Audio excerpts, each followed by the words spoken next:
Температури пониски од 40 степени под нулата го погодија централниот дел на Соединетите Американски држави. Меѓу најстудените градови е Чикаго, каде поради поларниот ветер студот се чувствува како да е минус 46. Премногу снег има, премногу снег.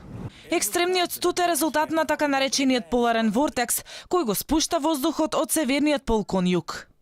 Во суштина тоа представува голема постојана бура која вообичаено останува на Арктикот и во горниот дел од атмосферата.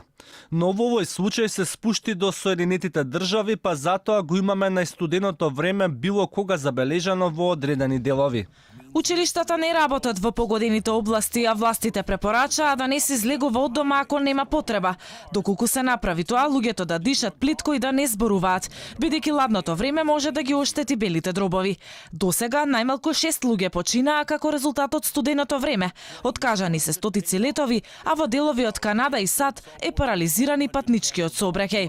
Овој редок метеоролошки феномен прекри најголем дел од Северна Америка. Во погодените подрачја живеат над 80 милиони луѓе.